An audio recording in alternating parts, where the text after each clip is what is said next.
저 위험한 곳 내가 이를 때면 큰 바위에 숨기시고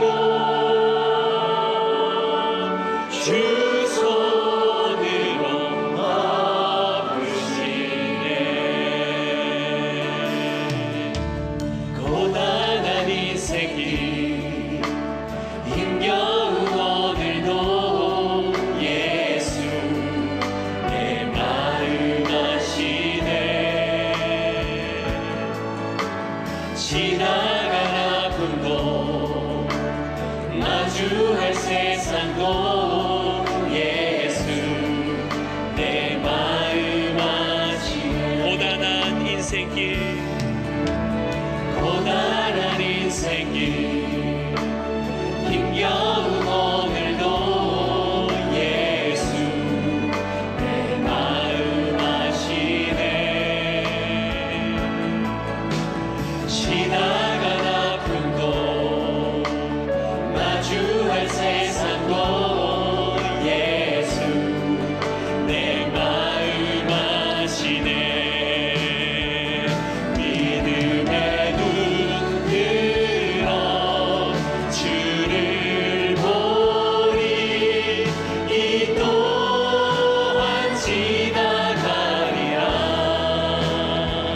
주어진 내 삶의 시간 속에 주의 빛 알게 하소서.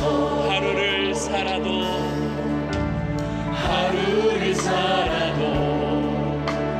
기쁨으로 가리. 예수 늘 함께 하시네. 후회도 염려도 온전히 맡기리. 예수 늘 함께 하시네. 하루를 살아도 기쁨으로 가리. 예수 늘 함께 하시네.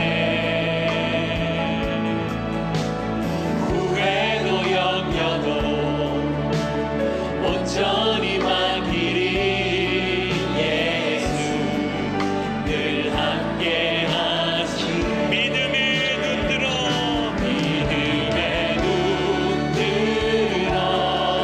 주를 보리. 이 또한 지나가리라.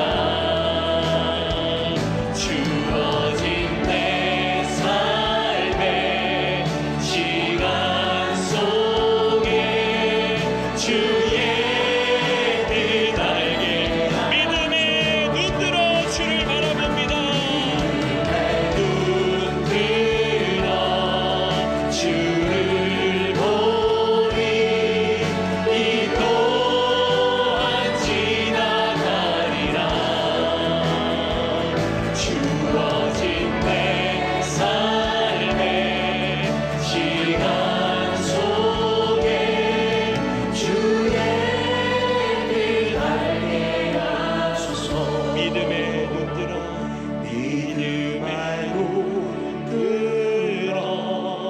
주를 보리.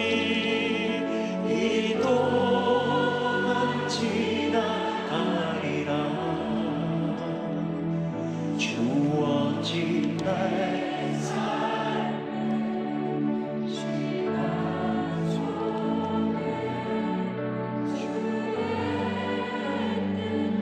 알게 하소서.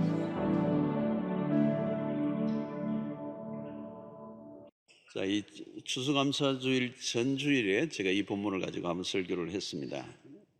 인간이 하나님에 대한 도전, 바벨탑을 쌓는 이야기였습니다.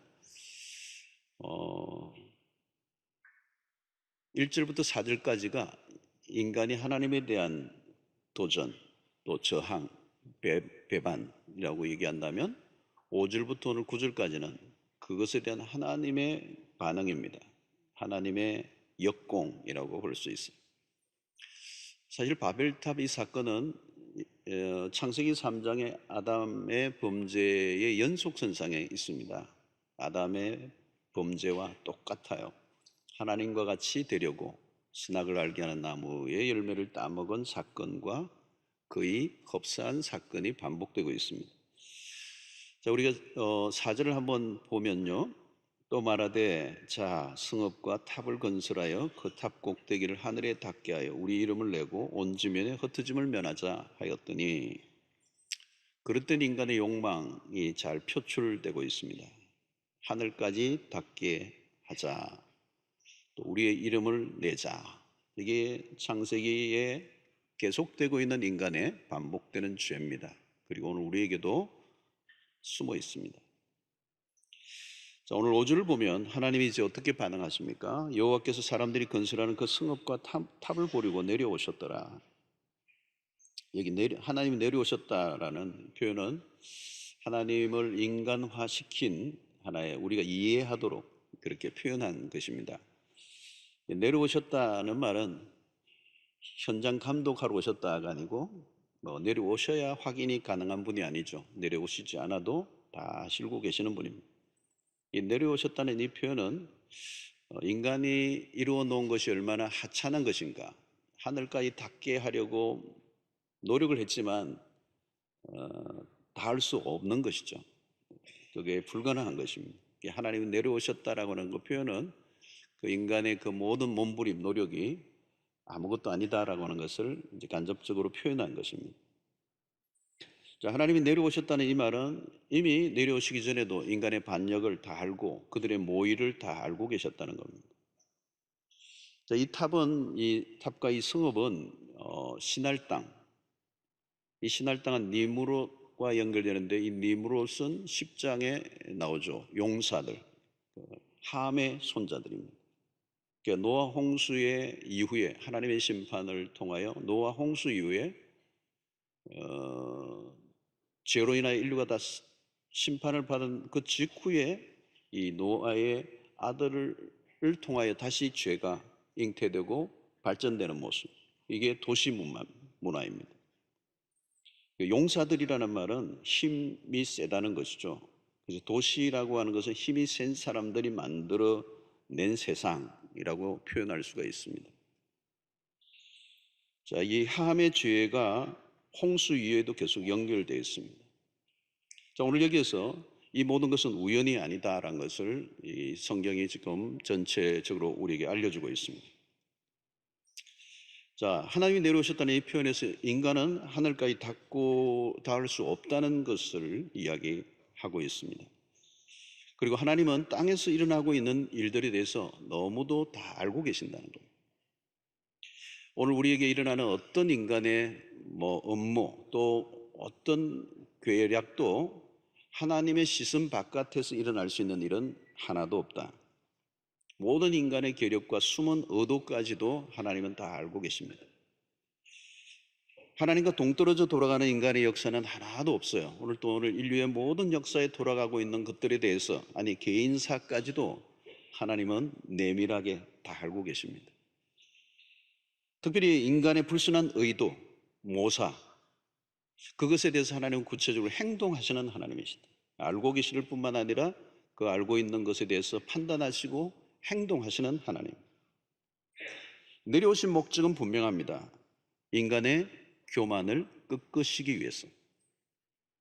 이 바벨탑은 인간의 교만, 인간의 자만의 극치를 말합니다. 하늘까지. 자, 왜 하나님은 교만에 대해서, 이런 인간의 교만에 대해 적극적으로 행동하시는가? 우리가 성경에서 계속 끊임없이 확인하게 되는 모습이 바로 이것입니다. 하나님은 교만을 아주 엄격하게 다루신다. 왜냐하면 이 교만은 하나님을 대적하는 일이기 때문이다. 교만은 인간이 하나님의 자리에 앉는 일입니다. 그리고 교만은 자기의 영광을 구하는 것, 자기 자신에게 초점을 맞추는 것이 교만이야. 교만은 자기를 높이고 하나님을 비하합니다. 인류가 시작 단계에서부터 넘어진 것은 다름 아닌 이 교만입니다. 하나님은 인간의 교만을 그대로 두시지 않고 반드시 넘어뜨리신다는 겁니다. 잠언 16장 18절에 유명한 구절이 하나 있죠. 교만은 패망의 선봉이요, 거만한 마음은 넘어짐의 앞잡이니라. 쉽게 얘기하면 교만한 순간, 아니, 이미 넘어져 있다는 거, 이미 망한다는 것입니다. 그러므로 여러분, 우리가 항상 점검해야 될 것 중에 하나는 뭐냐면, 우리의 어떤 시도나 계획 안에 교만함이 혹시 숨어 있지는 않는지 늘 확인하셔야 돼요. 나는 왜 그 일을 하려고 하지? 여기에 우리의 원초적인 질문을 해야 돼요. 내가 왜 그 일을 하려고 하는가? 내가 왜 그렇게 열심을 내고 있지? 내가 그 자리에 앉고자 하는 목적이 무엇인가? 이걸 물어야 돼요. 만약에 거기에 내 안에 어떤 교만이 조금이라도 숨어 있다면 당장 멈춰야 합니다. 교만은 아주 은밀하게 우리에게 숨어 있기 때문에 잘 우리가 끼어있지 않으면 발견하기 어렵습니다. 교만한 사람은 자기 자신의 행동을 끝까지 정당화하고 있기 때문에 자기가 교만한 줄을 모르는 겁니다. 교만한 자는 자기 자신에게서 문제를 찾을 줄 몰라요. 자신의 행위가 항상 옳다고 여기기 때문에. 얼마나 많은 사람들이 교만으로 망하였는지 모릅니다.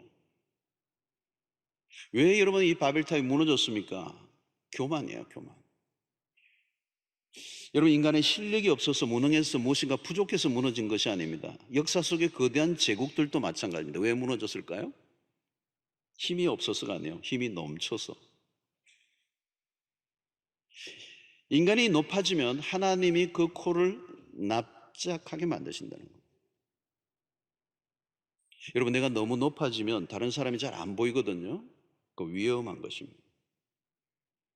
내가 배운 것이 너무 많아 더 배울 것이 없다고 생각한다면 그것 굉장히 위험한 것이에요. 여러분, 내가 잘 나갈 때는 나도 모르게 교만한 거죠. 그리고 실패할 수밖에 없는 씨앗을 내가 품게 되는 겁니다. 그게 교만이에요. 앤드류 모레이라고 하는 유명한 분이 쓴 역작이 하나 있는데 겸손이라는 책입니다. 감사하게도 이 책이 너무 얇습니다. 싸요, 싸. 누구든지 살 수 있을 정도로 아주 가벼운 책입니다. 그런데 깊이가 있는 책입니다. 겸손에 대한 책인데요, 그리스도인의 최고의 최귀의 도덕이 있다면 그건 겸손이다. 첫째도 겸손, 둘째도 겸손, 셋째도 겸손. 우리가 겸손을 모르면 기독교를 이해할 수가 없습니다. 십자가를 이해할 수가 없습니다. 복음의 진리를 이해할 수가 없습니다. 자, 여러분, 하나님이 어떻게 이 바벨탑을 무너뜨리셨는가? 그 목적이 무엇입니까? 그것은 바벨탑을 인간이 쌓은 목적을 이해하면 우리가 잘 알 수가 있습니다. 그들이 바벨탑을 쌓은 목적은 인간이 서로 흩어짐을 면하자는 것이었습니다. 자, 이것은 뭘까요? 불순한 연합입니다. 하나님을 떠난 인간의 뭉침, 하나님 없는 연합, 하나님을 떠난 연합은 문제가 있어요. 흩어져 온 땅을 정복하고 다스리라는 명령을 정면으로 불순종한 이 연합은 위험한 시도였어요. 이들이 인간들이 힘을 모았다는 이 이유는, 그 목적은 뭐냐? 하나님에 대한 대항이라는 겁니다. 여러분, 인류의 최초 안으로 들어가 보면 굉장히 중요한 이슈가 여기에 있는 거예요. 왜 인간이 하나님을 떠나 연합하고자 하느냐? 하나님에게 대항하기 위하여. 지금도 마찬가지입니다. 인간의 잠재력을 모아 악착같이 하나님에게 대항하는 문화가 오늘 인류에게 가득 차 있어요. 자, 집단화하는 거, 힘을 모아 세력을 자랑하는 거. 여러분, 이것도 예수의 이름으로 연합을 한다 할지라도 진정한 의미에서의 예수 그리스도 안에서 연합이 아닌 인간 중심의 연합을 한다면 그것도 위험한 거예요. 기독교의 역사 속에 힘을 자랑할 때가 있었습니다. 그것이 십자군 전쟁입니다. 역사에 큰 오류를 범했어요. 어떤 형태로든 힘을 자랑하는 것은 하나님 기뻐하지 않습니다. 오늘날 우리는 다원주의 세상이라고 그럽니다. 다원주의. 뿌리가 여러 개 있다. 자, 이 다원주의적 세상, 어떤 절대적인 진리를 부정하는 시대를 우리는 다원주의라고 합니다. 자, 이 시대 속에 기독교는 굉장히 코너에 몰려 있어요. 오직 예수로만 구원을 얻는다라고 하는 이 진리에 대한 반감이 굉장히 높아져 있어요. 타 종교들은 연합이 잘 되고 있어요. 근데 기독교는 진리의 관점에서의 연합은 불가능해요. 그런 면에서 기독교를 독선으로 몰아가고 코너에 몰아가고 있는 것이죠. 오늘 기독교에 대한 인본주의적인 공격이 심해져 가고 있습니다. 오늘날 교회에 대한 비판의 강도도 굉장히 높아져 가고 있어요. 물론 교회가 잘못하는 것 있죠. 그 비난을 받아야 돼요. 그런데 어떤 빌미를 덜추어내어 교회를 무너뜨리려고 하는 어두운 세력도 동시에 활동하고 있다는 것이죠. 그 안에 선동가들이 있다는 것. 자, 여러분, 역사를 보면 진화론이나 공산주의자들은 서로 한편이었어요. 그거는 단순히 기독교를 위협하는 것이 아닙니다. 그 안에는 하나님에 대한 저항의 문화가 깊이 숨어 있어요. 지금은 시대는 어느 때보다도 무신론자들이 똘똘 뭉쳐 하나님을 향해 거세게 도전하고 있습니다. 단순히 교회만이 아니라 기독교에 대한 탄압 정도가 아닙니다. 모든 이론들을 체계화하여 하나님을 부정하는 문화들이 대동단결하고 있다는 것입니다. 가능하면 모든 힘의 규합을 통해 목표는 하나님의 존재를 부정하고 하나님을 몰아내는 것. 우리의 문화 안에, 우리의 학문 안에, 우리의 이론 안에 하나님을 몰아내는 것. 하나님을 부정하는 문화들.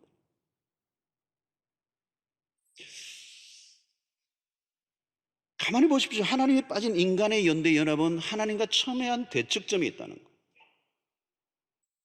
오늘 또 하나님에게 도전하는 바벨탑은 곳곳에서 쌓아가고 있습니다. 그러나 그런 연합들을 하나님이 그대로 두지 않으신다는 것. 아무리 대단한 힘을 모았다 해도 하나님이 흔들면 무너질 수밖에 없습니다. 하나님이 흔드시면 누구라도 버텨낼 수가 없어. 인간의 역사가 아무리 위대하게 보여도 잠깐이요, 지속 가능한 찬란한 역사는 없었습니다. 역사 속의 교회도 마찬가지예요. 교회는 언제나 역사 속에 보면요, 늘 연약하고 실수하고 부족함이 많고, 어느 시대나 마찬가지예요. 초대교회 돌아가 보세요. 여러분, 초대교회가 완전한 교회였느냐? 모순과 연약함과 문제와, 여러분 신약의 서신서에 나타나는 고린도 교회, 에베소 교회, 빌립보 교회, 모든 교회를 다 들어요. 고린도 교회는 그냥 골치 아픈 교회고요. 그럼에도 중세를 지나며 교회가 끊임없이 실패하고 연약하고 무너질 것 같고 없어질 것 같은데도 무너지지 않았어요. 이유는 교회가 완전했기 때문이 아니고 교회를 붙들고 계시는 분이 주님이시기 때문이에요. 자, 여러분, 시편 22편 1절로 4절을 보면 어찌하여 이방 나라들이 분노하며 민족들이 헛된 일을 꾸미는가? 세상의 군왕들이 나서며 관원들이 서로 꾀하여 여호와와 그의 기름 부음 받은 자를 대적하며 우리가 그들의 맨 것을 끊고 그의 결박을 벗어버리자 하는도다. 그러나 하늘에 계신 이가 웃으시며 주께서 그들을 비웃으시리로다. 하나님이 하나로 결집하려고 하는 인간의 반항들을 흩어버리십니다. 하나님은 인간의 불순한 연합을 허용하지 않으셨습니다. 인간의 연합과 단합과 결집을 잘 살펴보십시오. 왜 연합하려고 하는가? 연합의 목적, 그 잘못된 동기, 그것은 하나님이 허락하지 않으신다. 여러분, 오늘 우리 신자들의 모임도 마찬가지입니다. 교회 연합도 마찬가지. 우리의 이름을 내는 목적이라면 하나님이 기뻐하지 않습니다. 오직 하나님의 이름을 높이는 것이 목적이어야 됩니다. 오늘 세상은 잘못된 연합으로 가득합니다. 그 안에는 인간의 이기적 동기가 숨어 있습니다. 인간적 의기투합은 언제든지 깨어질 수 있습니다. 하나님 없는 인간의 연합은 그 안에 이미 문제를 안고 있습니다. 연합을 한다고 하지만 그 안에 이기심과 개인의 욕망이 숨어 있습니다. 계산된 연합입니다. 자신의 이기심이 충족될 때까지만 연합합니다. 만약에 자기에게 조금이라도 손해가 된다면 당장 그 판은 깨어질 수 있는 연합. 왜 한사코 인간은 흩어지지 않고 연합하려고 하는가? 대답은 불안하기 때문입니다. 하나님을 떠난 인간. 아무리 하나님을 떠난 인간이 그 불안을 해결하기 위해서 연합을 한다 할지라도 그 불안은 해결될 수가 없습니다. 하나님의 진노 아래 있는 인간은 두려움에 쌓여 살아갈 수밖에 없는 것입니다. 높이 아무리 탑을 쌓아 올려도 그 마음 안에 있는 불안은 해결되지 않아요. 그럼에도 인간은 하나님의 형상대로 지음받은 인간에게 주어진 능력은 대단하죠. 오늘 여러분 세상을 보십시오. 인간이 상상했던 모든 것들을 이루어내는 과학의 문명이 얼마나 첨예하게 발전되고 있습니까? 한 인간이 가진 가능성과 잠재력이 얼마나 놀랍습니까? 오늘 또 우주선을 띄어 올리고 달나라에 가고, 아무리 대단하지만 그럼에도 불구하고 인간은 완전하지 않습니다. 인간의 능력이 대단하지만 전능하지는 않습니다. 하나님은 인간의 한계를 인정하라고 말씀합니다.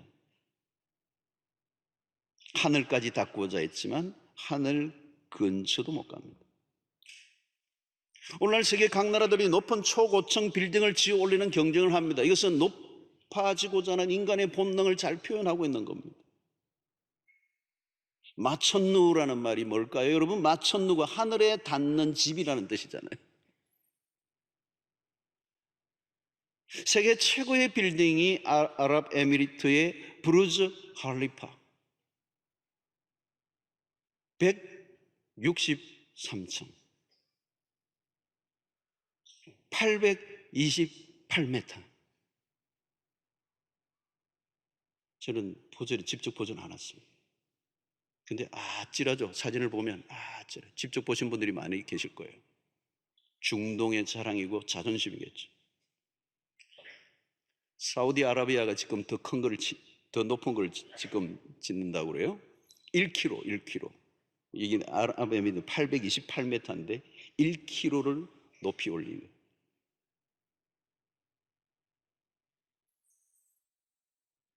대단하죠. 대단해요. 그러나 여러분, 아무리 높이 올려도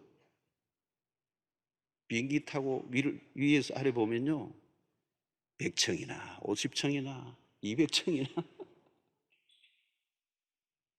하나님 보시면 웃기는 거죠. 비행기만 타고 가도 아무것도 아니에요. 위성으로 하면 보이지도 않죠. 근데 기적이 하는 거죠. 기적이. 제가 이 구두를 한 2cm 높은 거 딱 신었더니요, 누가 줘가지고 제가 산 거 아니에요. 했더니 자존심이 올라가더라고. 2cm 올라갔는데도 세상이 달라 보이더라고요. 교만하긴 2cm에 교만해지더라고요. 여러분, 인간이 많은 것을 해결할 수 있지만 해결할 수 없는 게 훨씬 더 많아요. 인간이 아는 게 많지만요, 모르는 게 훨씬 더 많아요. 인간은 하나님이 될 수 없다. 인간이 쌓은 모든 것이 하나님에 의해 단 몇 초에도 무너질 수 있습니다. 여러분, 지진 강칠의 대부분의 건물은요, 휴지 조각처럼 무너져요. 대단해 보여도 인간이 쌓은 어떤 것이라도 아이가 쌓은 모래성과 같습니다. 인간의 모든 모사는 한순간에 끝이 날 수 있습니다. 그러므로 인간은 항상 자기의 한계를 인식하고 인정해야 한다. 여러분, 하나님이 바벨탑을 막으신 것은 하나님에게 위협이 되기 때문에 막으신 게 아닙니다. 인간이 얼마나 허약한 존재인가를 알려주시기 위하여 막으신 것이고, 더 큰 재앙을 막아주시기 위해서. 성도 여러분, 역사의 흥망성쇠는 하나님이 쥐고 계십니다. 어떤 강대국도 끝이 있습니다. 하나님이 권력을 주시기도 하지만 거두어 가시기도 합니다. 모든 것은 하나님의 손에 있습니다. 하나님이 막으시면 한 발자국도 나갈 수 없습니다. 우리는 하나님의 존재를 능가할 수 없습니다. 그러므로 여러분, 우리가 무엇을 하더라도 더 이상 나가면 안 되는 금지선이 하나 있습니다. 더 이상 나가면 큰일 나는, 밟으면 안 되는 경계선. 바로 하나님의 이름, 하나님의 영광, 하나님의 권위, 하나님의 자리. 건드리면 안 된다. 그 자리를 넘보는 순간 비극이 시작해요.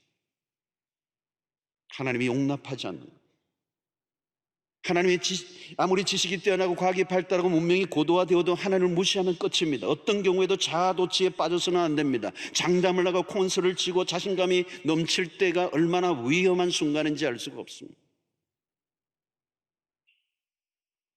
그럼 우리는 언제나 바벨탑을 쌓지 않고 첫째도 겸손, 둘째도 겸손, 셋째도 겸손.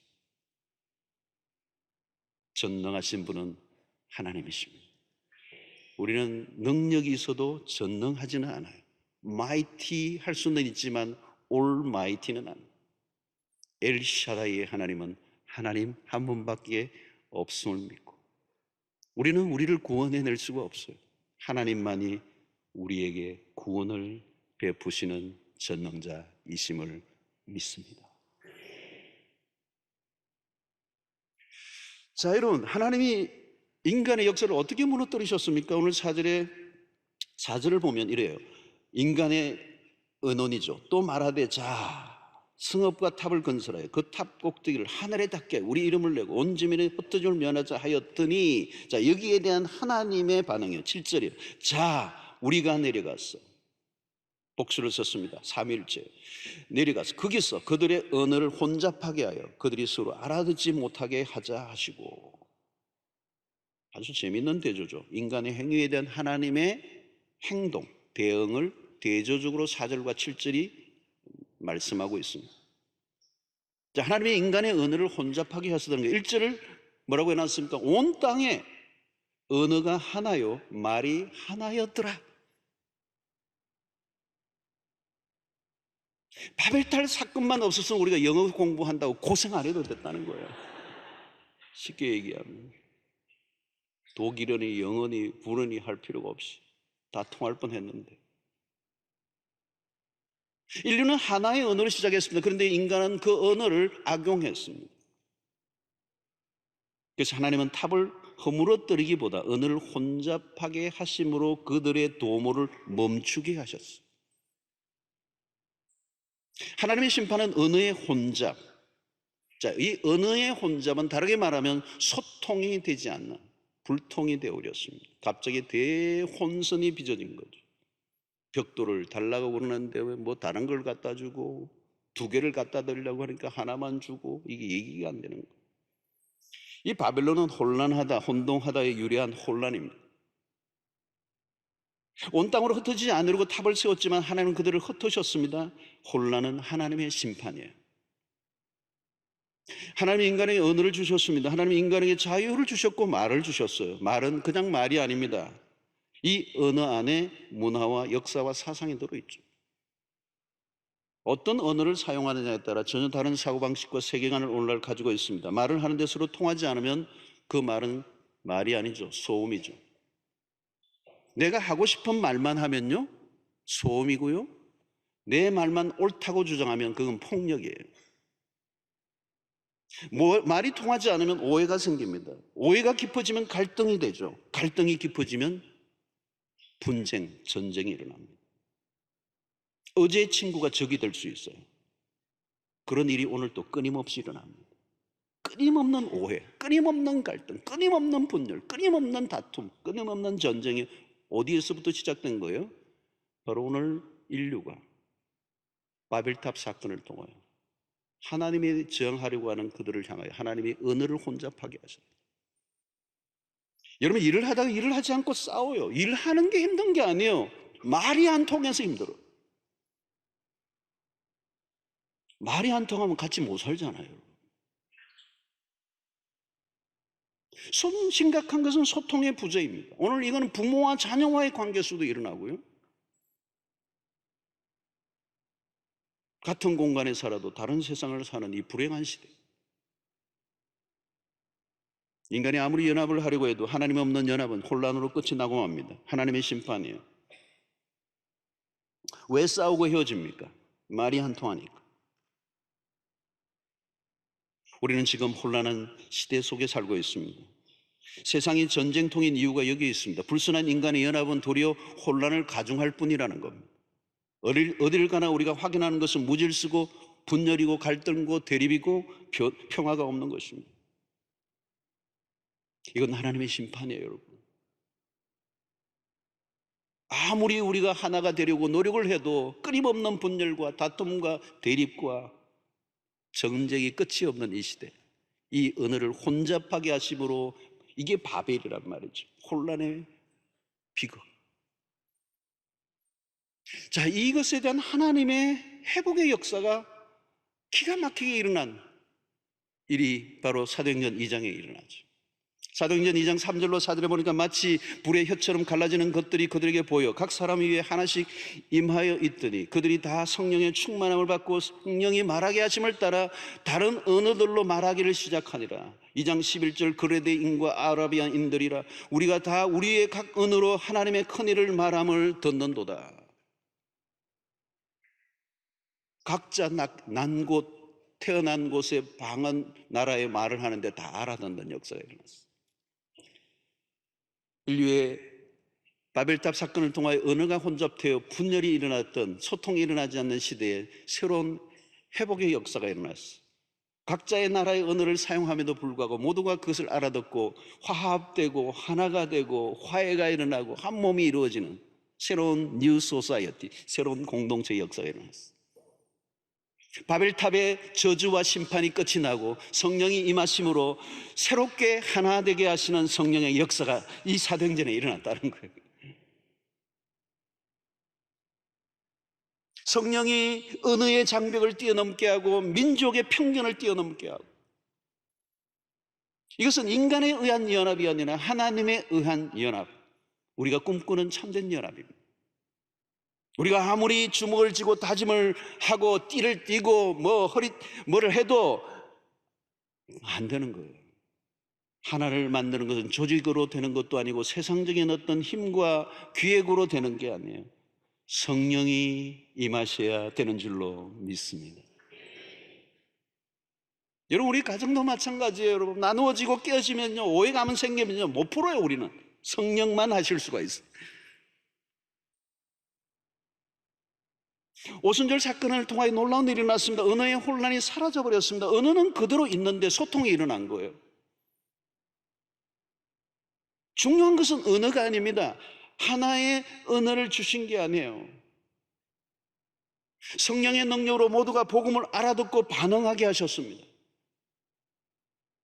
오늘 우리 안에 성령이 임하실 때 모든 장애와 한계와 다양성을 뛰어넘는 것, 하나님이 하시면 되는 것입니다.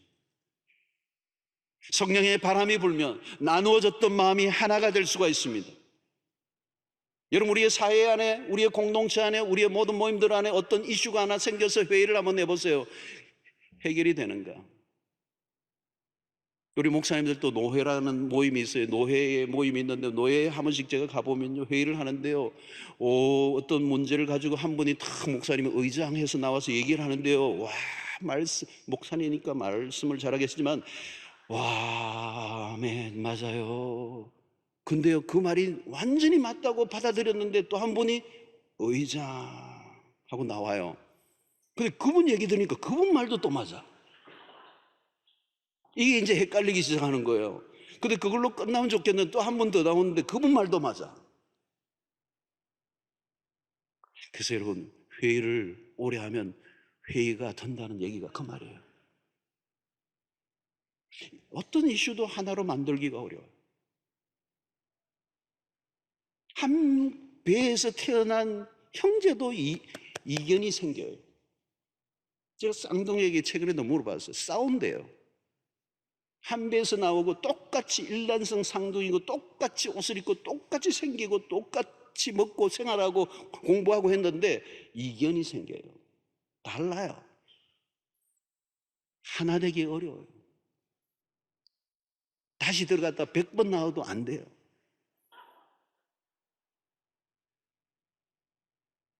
인위적인 하나됨은 위험한 것입니다. 강요에 의해서 획일화되는 것은 하나가 아닙니다. 성령이 하나 되게 하신 것을 힘써 지키라라고 하는 말씀이 뭐예요? 성령만 온전히 우리를 하나 되게 하시옵소서. 여러분, 오늘날 갈수록 더 갈등이 심화되고 있습니다. 세대의 격차, 인종의 격차, 성의 격차, 이념의 차이, 젠더의 싸움. 이제 요즘 젠더의 싸움도 굉장히 심각해졌습니다. 아주 한국 안에 지금 젠더의 싸움, 성의 대결이 대단합니다. 목사가 설교할 때도 성도 여러분, 남성 성도는, 여성 성도는 이 표현도 위험해요. 젠더의 싸움으로 들어가면. 하나님, 누구 먼저 지금 남성 먼저 얘기하셨어요? 이러고 하면 위험해지는 거예요. 제가 고르게 해야 돼요. 남자 성도 여러분, 여성 성도 여러분, 여자 성도 여러분, 남성 성도 여러분. 미국의 영어로는 그죠? Ladies and Gentlemen이잖아요. 여러분, 우리가 노력해야 하지만 우리의 노력은 안 되는 겁니다. 성령이 임하셔야 되는 것입니다. 하나님은 운동으로 되는 게 아니라 성령으로 가능한 것입니다. 성령이 임하시면 우리가 서로 이해하게 되는 거예요. 복잡하고 어렵고 이해될 수 없는 까다로운 문제가 있음에도 불구하고 그것을 뛰어넘는 용납과 이해력과 포용력과 용서가 생겨나게 되는 게 누구의 힘으로 되는 거예요? 성령의 능력으로 가능하다는 거예요. 성령이 임하시면 증오심이 녹아버리고요, 사랑의 마음이 생기고 용서의 마음이 생기고, 성령의 역사를, 저는 오늘 이 민족 가운데도 성령의 역사가 임하게 되기를 바라고요, 우리의 공동체 가운데 성령이 임하게 되기를 원합니다. 여러분, 힘을 모으고 쌓는 것이 목적이 되면 안 됩니다. 왜 연합을 해야 되죠? 왜 성령이 우리를 하나 되게 하셨습니까? 그것은 사도행전 1장 8절의 말씀에 순종이에요. 어쩌면 인류의 최초에 하나님이 말씀하셨던 땅을 정복하라, 땅을 다스리라 라고 했던 것처럼, 사도행전 1장 8절의 말씀처럼 성령이 너희에게 임하시면 너희가 권능을 받고, 권능을 받는 것은 끝나는 것이 아니라 예루살렘과 온 유대와 사마리아와 땅끝까지 이르러 내 증인이 되리라 라고 하는 말씀에 대한 순종이에요. 근데 예루살렘 교회 안에 성령이 임하셔서 이 오순절의 뜨거운 사건으로 놀라운 유무상통이 일어나고 하나됨의 역사가 일어났음에도 불구하고 그들은 하나됨을 붙들고 흩어지지 않은 거죠. 사도행전 1장 8절의 말씀에 순종하지 않았던 거죠. 여러분, 예루살렘 교회는 오늘날과 같이 메가처치입니다. 하루에 3,000명이 주께로 돌아오고 5,000명이 돌아오고 나중에는 셀 수 없는 무리들이 주께로 돌아왔으니 수만 명의 예루살렘의 교회들이 갑자기 늘어났습니다. 그들은 그들의 거대한 메가처치가 되었지만 그들 안에 머물러 있었죠. 땅끝까지 이르러 내 증인들이라고 이 말씀에 대한 순종이 없이 그들은 다시 모여있기만 할 때 사도행전 8장에 핍박이 일어나 하나님이 강압적으로 흩어버리시는 역사가 일어나는 거죠. 인류의 역사는 힘을 모으면 위험한 겁니다. 누구든지 어떤 단체든지 그 안에 인간의 죄성이 틈을 타기 때문에, 죄성이 틈이 타면 어떻게 돼요? 그 힘으로 군림하기 시작합니다. 그 힘을 자랑하기 시작, 오만과 교만에 빠질 수밖에 없기 때문에. 그래서 우리에게 주어진 힘은 끊임없이 해체하고 나누고 베풀고 섬기고 낮은 것으로 가는 것으로 사용해야 된다. 오늘 사역 박람회도 마찬가지입니다. 우리 교회의 몸집, 큰 것을 자랑하는, 수를 자랑하는 공동체가 아니라 우리에게 주어진 이 에너지를 가지고 이 인류와 역사와 국가와 민족과 이 사회와 어둡고 어려운 곳으로 나아가 흩어지는 공동체, 힘을 자랑하는 공동체가 아니라 힘을 기꺼이 해체하고 나누고 섬기고 역사에 필요한 곳으로 복음을 흩는 일에 헌신한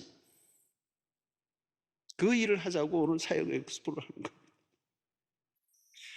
오늘 여러분, 오늘 우리에게 주신 이 많은 장벽들이 있습니다. 여러분, 같은 동네, 같은 아파트에 살아도 그렇게 사랑하는 사람이 천년만년 함께 살자고 결혼을 했음에도 불구하고 하나를 이루는 게 그렇게 어려워요. 오직 하나를 이루게 하신 것은 예수 그리스도의 복음이 가능합니다. 우리가 꿈꾸는 세상은 무엇입니까? 복음 안에서의 통일이에요. 우리를 하나로 묶을 수 있는 것은 복음밖에 없습니다. 이념으로 이 땅에 하나가 될 수 있을까요? 답은 오직 복음밖에 없습니다. 성경에서 말하는 하나됨은 다양성 속의 통일입니다. 똑같이 만들려고 하지 않습니다. 다양함을 인정하는 하나됨입니다. 하나님이 다르게 지으셨습니다. 억지로 하나 만들려고 하면 위험해요. 세상은 어떤 방법을 통해도 하나를 이룰 수 없습니다. 그러나 하나님의 백성들은 달라요. 복음은 우리를 하나로 만들게 하실 뿐만 아니라 그 하나됨의 그 은혜를 통하여 우리에게 주어진 지상명령, 땅끝까지 이르러 내 증인이 되려고 하신 그 말씀에 수행하는 것. 우리만 예배 드리는 것이 아니라 땅끝의 백성들도 하나님을 예배하는 그날이 오게 하는 날, 그것이 우리에게 주어진 사명이라는 것. 오늘 또 여러분, 인간은 끊임없이 바벨탑을 쌓고 있습니다. 어느 시대보다 인간의 자랑이 넘치는 시대예요. 하나님을 부정하는 오만한 시대, 불경제가 넘치고 있습니다. 우리는 어떻습니까? 우리는 무엇을 하든, 얼마나 열심히 하든, 무엇을 이뤄내었든 상관없습니다. 내가 하고 있는 그 일에 과연 하나님이 하나님으로 대우를 받고 있는가? 하나님을 배제한 어떤 시도, 계획, 열심 다 무너지게 돼 있어요. 스스로 높이고자 하는 모든 시도들은 해피엔딩이 될 수가 없습니다. 그러므로 언제나 겸손을 놓치지 말아야 돼요. 인간의 어떤 것도 자랑이 되어서는 안 돼요. 모든 것은 하나님의 은혜요. 우리는 하나님의 손길 아래 살아왔습니다. 힘 자랑하지 말고요, 돈 자랑하지 말고요, 지식 자랑하지 말고요. 인간은 위대하지 않아요. 하나님만이 홀로 영원히 영광을 받으실 분이래요.